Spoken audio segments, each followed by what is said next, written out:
Welcome back, everyone. This is GTA Failure. In our last video, we tackled the Ray mission Gone Fishing. Up next is another Ray mission. This one is called Plaster Blaster.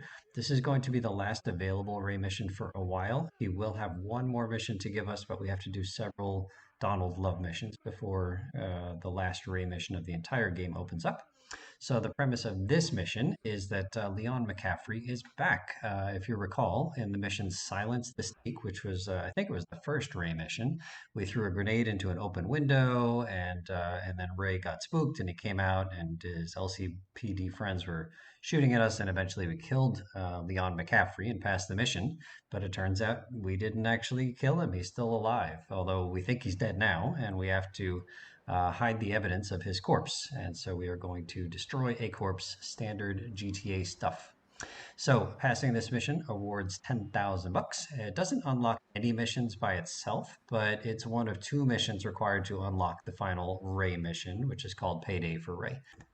So here's my vanilla attempt at passing this mission. So first we have to damage the ambulance enough to fill its damage meter. You could ram into it, but far easier is to just hit it with a drive-by, like a second or two of consecutive continuous drive-by fire will fill up the damage meter. And then we're going to try to run over this corpse in the road enough to damage it. And so that's the plan. As soon as the damage meter is filled up here, this mission is passed.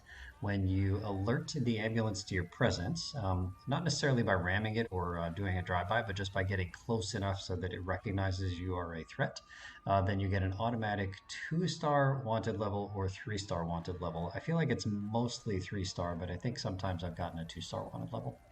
So every time we run over it, we hit it with some more damage. The heavier the vehicle you have, the more damage you will inflict. That makes sense. All right, so in this clip, I didn't alert the ambulance. He's just driving up to the north on his own. But I want to point out that there are a couple of police officers, extra police officers, that are here in this mission specifically during this mission. And so I think it's SWAT guys, although they have M16s instead of Uzis, which makes them far more dangerous. So there's 4 of these SWAT guys all together and 2 police enforcers, and I'll show them all to you here, just kind of fast forwarding. So there's one guy here standing in the lot, another guy on the building there to our left now. There he is shooting at us. I had trouble seeing him because it was a dark background, but there he is. And then one more out on the road, standing by the second of the 2 programmed enforcers during this mission. So we'll snipe him from afar, which allows us to get closer to the police station than we otherwise would be able to. If you just try to drive into the police station under ordinary means, your car will be blown up in seconds by the guys with the M16s. So here is the ambulance and his destination. It's not clear to us, but his destination is this police station, which is why there's all the extra protection. And as soon as he gets to his destination, it's mission failed. The witness has been, I don't know, delivered, I think. And this ambulance is locked before, during and after the mission, I should say, during and after. Okay, so this is my next attempt here. I think I'm just going to show you me getting wrecked by these M16 guys. So they're just to my left here. I'm not even going to see them, but like 1 second to fire and we are done. Okay, so we have a solution to getting wrecked by bullets, and that's this bulletproof Barracks OL that we stole during the mission Arms Shortage. So this one, we can just drive right by the guys with M16 and take whatever fire they can give and ignore it. See you, losers. Okay, so I really wanted to see what was happening here with this ambulance at the end, and we're actually going to see that there's going to be a blue marker that the ambulance is headed towards, which I didn't know was a thing for any NPC. But there you go. It heads for the blue marker, and you fail the mission. Notice that nobody comes out. The ambulance driver doesn't get out. Nobody comes out from the police department to collect the corpse. It just sits there. It's mission fail, but nothing happens after the mission is failed. Okay, so in this one, this is me turning off my fast forward cheat code there. Okay, so here I get my 2-star wanted level. You can see not 3. There's a 3. And now I'm going to, now that I've gotten the corpse to pop out of the ambulance, I'm going to get rid of my wanted level. And as soon as you get rid of the wanted level, it doesn't return, which is groovy. It makes this mission so much easier to not have to try to damage that corpse while you're being harassed by a 2 or 3-star wanted level. Okay, it's experiment time in the lab, kids. So we're going to see what kinds of tools we have at our disposal that can inflict damage on this corpse. So we know that the car will damage the corpse. How about my bat? Like if you have somebody who's alive and on the ground, I can whack them with the bat on the ground and they will take damage, but not this guy. And now we'll just shoot some of the bullets here. I think I'm going to skip or fast forward here because I got harassed by a bunch of Diablos. Yeah, we'll fast forward through the Diablos. The revolver didn't do any damage to the corpse. I'm just looking at the corpse's damage meter, and now we'll try the Uzi. We got trouble with the fuzz. Okay, the Uzi doesn't do anything. How about the shotgun? Officer, leave me alone. Science. Okay, and then the whatever this weapon is, AK-47, and then my favorite M16. Nothing. It does nothing. This guy's plaster is impervious to the M16. All right, sniper bullet from close up. Nope. All right, we're going to skip the rockets temporarily. We'll do the flamethrower. Notice the messages. It changes, right? Like it said, bullets don't do anything. As soon as I armed the flamethrower, it said the armored body cast is flame retardant. And it doesn't care about Molotovs either. Okay, so grenades and rocket launchers, the only two things left. Take a look at the damage meter. And finally, we have something that has an impact on the damage meter. That one I think I threw too far. It didn't connect. Okay, but rockets. Rockets are the thing. In fact, when I'm speedrunning this game, this is my strategy. I use the rockets that I bought at Phil's place during the at the end of the mission arms shortage. I buy 25 rockets. Okay, the ambulance does not seem to care about the bullets from the tank, but it does care a lot about getting hit by the tank physically. And it says I've been spotted. Okay, what does that mean? And then I notice that there's another purple marker on the map, so I head towards that one. Like I wasn't sure if it was going to be like instant mission pass or instant mission fail, but instead it was just like another ambulance gets plopped down on the map. So this is another one of these where there's a decoy if you destroy the supposedly undestroyable vehicle for that mission. So here is going to be another decoy when I plow into this guy. And then we accidentally drove over the edge. No worries. Just head on back up. And I'm not sure why the third ambulance didn't end up being counted as a decoy because it blew up pretty quick after I touched it. But I think that the corpse had just enough time to pop out before the ambulance blew up. Or said another way, the ambulance's damage meter got really high, like it filled up just before the ambulance itself blew up. So this is regular speed, damaging.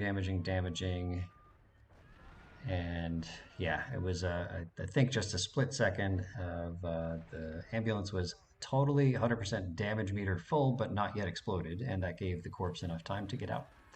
Okay, so I was curious if the corpse would be damaged by the ammo from the tank. So let's do more experiments.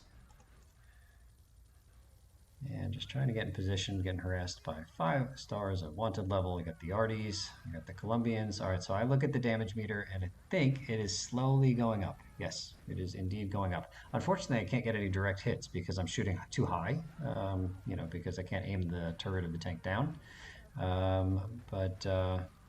Yeah, insta-busted there because the doors are open. Unfortunate. I just got, like the police officer got like one pinky on me. All right, so here's my M16 damaging the ambulance enough to make it drop the corpse. And now we're going to run over the corpse of the tank, and we won't be surprised to see massive amounts of damage with this super heavy vehicle. Again, we're not supposed to have the tank until after the final story mission, but we got one early just for kicks, and it makes this mission much easier, safer too. Okay, so here is my challenge. I wanted to see, I think this is my challenge. I wanted to see if I could, get the corpse to pop out and then get out on foot. Don't get back in any vehicles. Don't get rid of my wanted level, and don't replace my health. Don't refill my health or armor. But the goal is on foot to push this corpse into the water, any water at all. I had read in the wiki that you can pass the mission from getting this corpse to go into the water. So interesting, right? Like some missions, like the thing fails if the object goes in the water. Like there was like a Bobcat mission where we were chasing it and running into it 6 times and collecting evidence, and if that Bobcat goes in the water, it's instant fail. But this one is instant pass if you can get the corpse into the water. So here we're going to die, I think, because we have not enough health. I should have been shooting all these police officers around me instead of taking all that damage.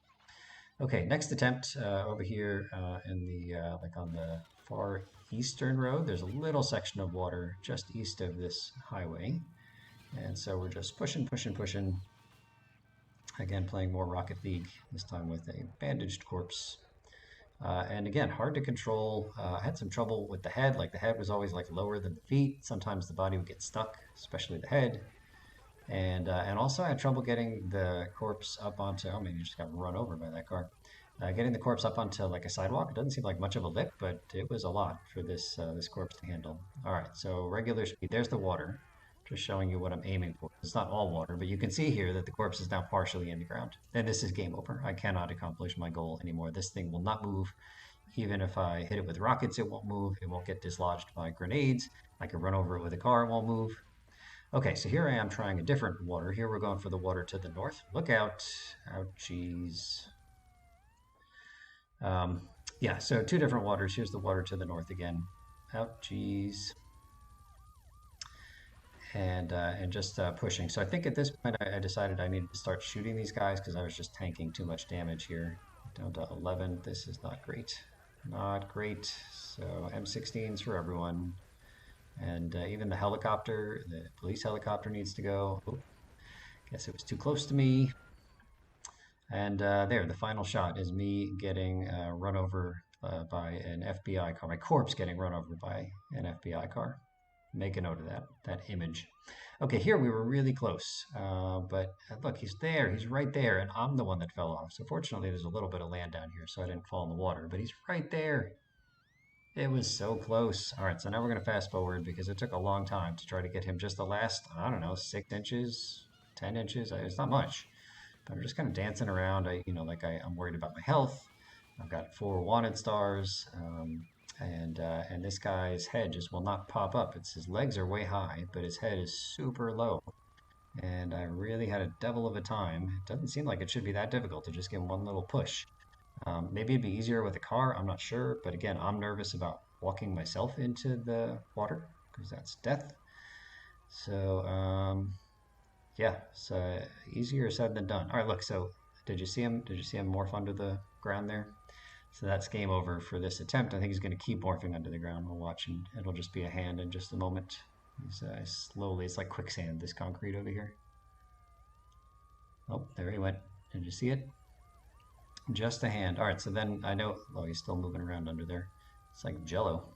I knew my attempt was over, but I wanted to see, like, could I still damage him with my rockets? So let's see, first the helicopter. All right, then yes, he got damaged some, but then I think he's now so far under the ground that I can't do anything to him. So we will just take a rocket blast myself.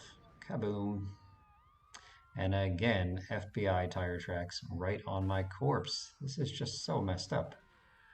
All right, health is 6. That's not good. I'm being shot at by Colombians. FBI car tire tracks on my corpse. Okay, let's keep pushing this guy here. Oh, so then I decided maybe I could try to get him on the grass. So forget like trying to get him over that lip that I struggle with, but look, you can see he's under the ground now.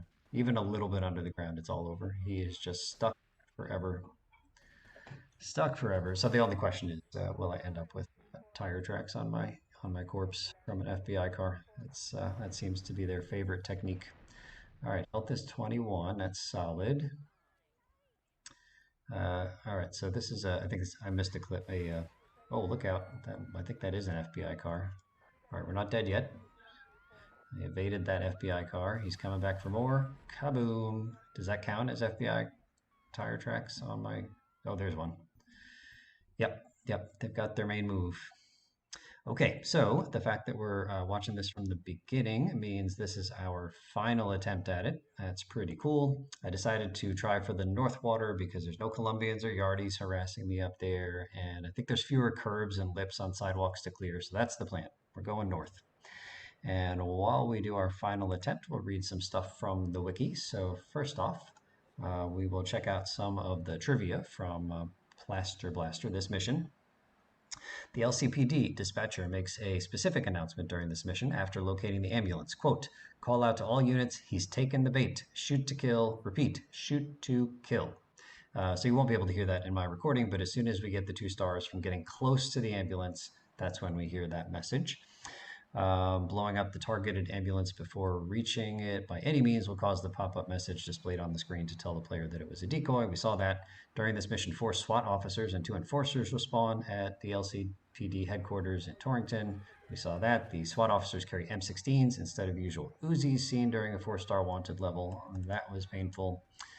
Okay, so here we are just headed towards this sidewalk. I think as soon as I pass the sidewalk, I'm in the clear because then it's just grass and it's downhill, both of which are in my favor. No lips to worry about. Let's see here.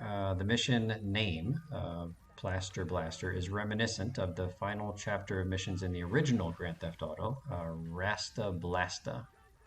That's a GTA 1 set of missions, Rasta Blasta compared to Plaster Blaster. Okay, so one benefit to destroying all of these police vehicles is that as long as they don't despawn, there's a limit to how many like vehicles can be in memory in the game. And so if I can keep these vehicles here, even though they're all exploded, if I can keep them in memory, then no new vehicles can spawn. And that is just groovy for me. So this is another benefit of doing this mission right here. Just trying to first get it over the lip of this curb. You wouldn't think that the lip of the curb would be like the boss of the mission, but it is. What's this guy doing here running into the car? You all right, my guy? Okay, look, we cleared it. We cleared the curb.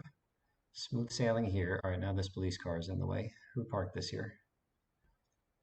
All right, so now I think we just got to get past the police car and then we head towards the downward gradient of this hill. All right, come on, past the police car. All right, let's read more from the wiki. This is a bit about Leon McCaffrey. He's the guy from Silencing the Sneak, we supposedly killed, but maybe didn't. He's the one that's the corpse that we're pushing around here like a soccer ball. This is me trying to find my route. Almost walked into the water. Whoops, that was a bit too close for comfort. Just trying to make sure that there was nothing that was going to block me, like another 1-inch lip that would spell challenge fail.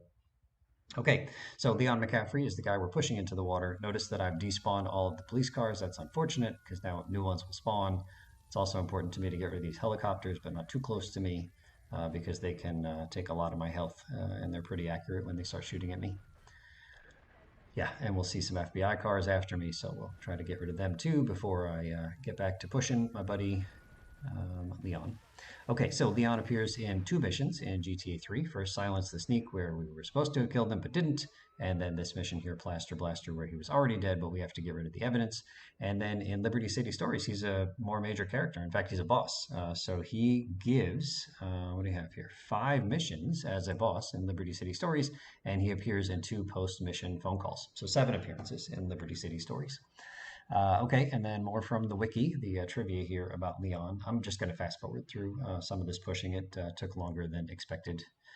In GTA 3, McCaffrey appears as a generic Italian pedestrian model, which can be found around St. Mark's, Espatria, and Pike Creek. In the definitive edition, due to the variety of different outfits for the original pedestrian models, McCaffrey may appear with a different outfit or without a cap in Silence the Sneak. In the PS2 version of GTA 3, there are files for an unused pedestrian model, which is internally named, quote, Plaster. This could mean McCaffrey was originally supposed to get up and flee on foot after being smashed out of the ambulance in Plaster Blaster. In the final version, McCaffrey's bandaged model is simply a prop object which uses the exact same texture from the unused Plaster pedestrian model. In addition, there's an unused, quote, limp pedestrian animation that can be found in all versions of GTA 3, which is implied to have been originally used by McCaffrey during the mission Plaster Blaster. And I typically, oh, we are so close here, gang, so close. I typically don't read the parts from the wiki about Liberty City Stories, but one thing that I thought was interesting here from the trivia on the wiki for Leon. Oh, come on, Leon. Just lean a little bit over the edge here. Help me out. Help me out. It says in Liberty City Stories, the missions that Leon McCaffrey gives are marked with an R on the map, most likely indicating that Ray Machowski was supposed to give the player missions.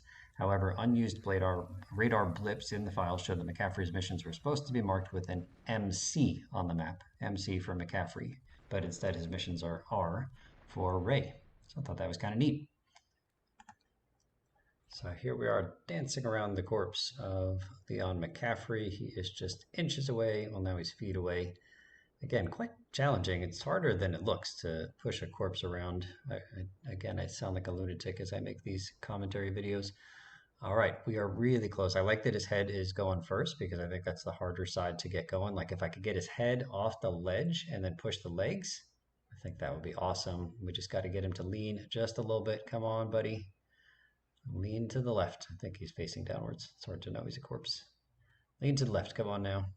We're right there, right there. Boom. Witness has drowned. Mission passed. Nailed it.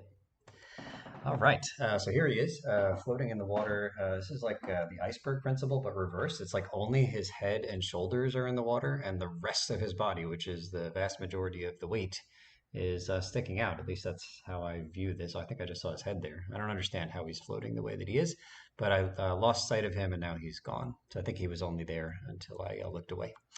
Okay, so what I intended to do in the rest of this video was just head back to the safe house and refill my health and armor and then get ready for the next mission in the next video, but I happened to run into a secure car, and so I'll remind you why that caught my interest.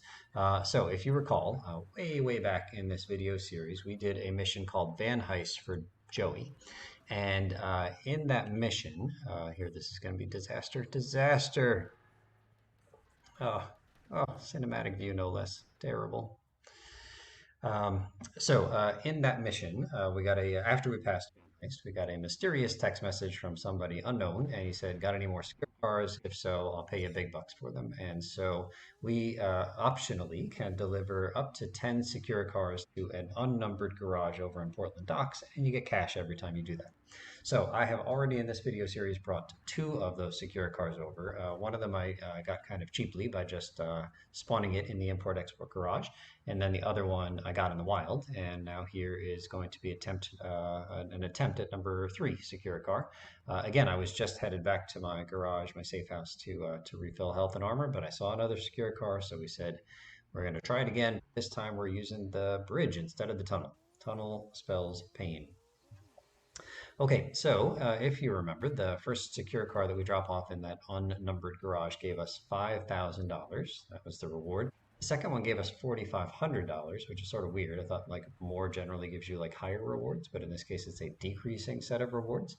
So let's see what we get here for the third secure car. It's the second garage, but it's the only one here in this collection of garages that doesn't have a number. So again, 5,000 for the first one, 4,500 for the second one, and now 4,000 bucks for the third one. Okay, so it sure looks like a linear pattern here, an arithmetic sequence of numbers where we get 500 less every time. And I will continue to drop these things off as I see them in the wild until we have done all that we can for that unnamed wanter of secure cars. Okay, so now all we have to do is head back over the bridge, back to our safe house. I've already saved the game now, just so that in case I die or get busted, I won't have to redo all the pushing of the corpse. So we'll just get health and armor and then save again and be ready to go for the next video, which will be a brand new mission giver for us. That's exciting. Thank you so much for watching, and we'll see you real soon.